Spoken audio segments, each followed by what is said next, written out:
হ্যাঁ রে তনু, কি হয়েছে তোর? তোকে এত বিষণ্ণ দেখাচ্ছে কেন? তুই কি নিয়ে এত দুশ্চিন্তা করছিস আমাকে বল। শোন, আমি ভাবছি রতনের সংসারটা আর করা হবে না রে। রতনের সাথে মনে হয় ডিভোর্সই দিয়ে দিতে হবে। আমি আর পারছি না। এতে বাড়ির লোকেরা সবাই আমার সাথে একমত। বান্ধবী, তুই এই কাজ ভুলেও করিস না।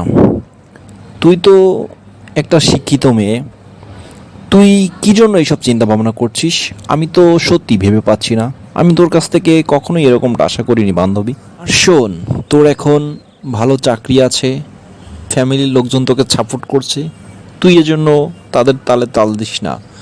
কারণ তুই বুঝিস না বা তুই জানিস না যে একটা ডিভোর্সি মেয়ের তার লাইফটা কি কষ্টের হয়। তুই এখন তো বুঝবি না। 2-3 মাস হয়তো ভালোই কাটবে, তারপরে প্রতিটা সেকেন্ডে তুই কষ্ট ভোগ করতে থাকবি। বান্ধবী, ডিভোর্স হওয়ার পরে তুই প্রতিটা জায়গায় অপমানিত হবি, মানুষ তোকে লজ্জা দিবে। এরপর যখন তুই পরবর্তী স্বামীর ঘরে যাবি, তখন ওই স্বামীর সাথে সংসার যখন শুরু করবি, ঠিক তখনই তোর প্রথম স্বামীর সব কিছু মনে পড়বে। তখন তুই কতটা কষ্ট পাবি সেটা তুই একজন ডিভোর্সি মেয়ের কাছে শুনতে পারলেই তো সেটা তুই বুঝতে পারবি। শোন তনু, তুই চাকরি করিস বলে মনে কখনো অহংকার করবি না। তুই অহংকার করলে তোরই লস। কারণ তুই হচ্ছিস একটা মেয়ে মানুষ, আর তোর স্বামী সে হচ্ছে একটা ছেলে মানুষ। কারণ ছেলে মানুষ হলো বন্য ঘোড়ার মতো। হ্যাঁ শাওন, তোর কথা আমি সব মানলাম, কিন্তু তাই বলে সংসারে আমার কোনো শখ বা ইচ্ছার কোনোই মূল্য থাকবে না? শোন বান্ধবী, তুই যদি সংসারে শান্তি চাস, কখনো তোর স্বামীকে হুকুম করবি না। কারণ পুরুষ মানুষ স্ত্রী মানুষের কাছ থেকে হুকুম শুনতে কখনোই পছন্দ করে না। আরেকটা কথা শোন, তুই কিন্তু সবসময় তার পাশে ছায়ার মতো থাকবি যতক্ষণ সে বাসায় থাকে।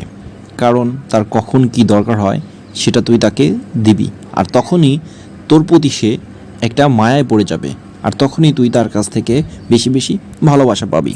শাওন, তুই আমাকে কি বোঝাতে চাচ্ছিস? আমি কি তাকে ভালোবাসি না? শোন, পুরুষ মানুষের নারীদের মন জয় করার অনেক উপায় আছে, কিন্তু নারীদের একমাত্র উপায় হলো পুরুষকে ভালোবাসা দিয়ে আগলে রাখা। তাহলেই পুরুষ নারীর কাছে বন্দি থাকে। শোন, তুই চাকরি বাকরি যাই করিস, তোর কিন্তু তোর স্বামীর কাছে অবশ্যই তোকে দায়বদ্ধ থাকতে হবে।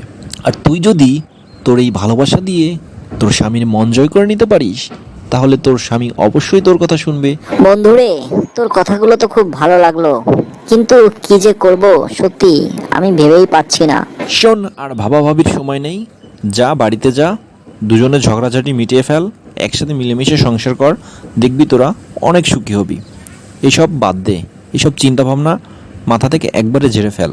আর শোন, তুই যে ডিভোর্সি করছিস, ডিভোর্সির যে কত কষ্ট সেটা তুই একজন ডিভোর্সি মেয়ের জীবন কাহিনী শুনলেই বুঝতে পারবি।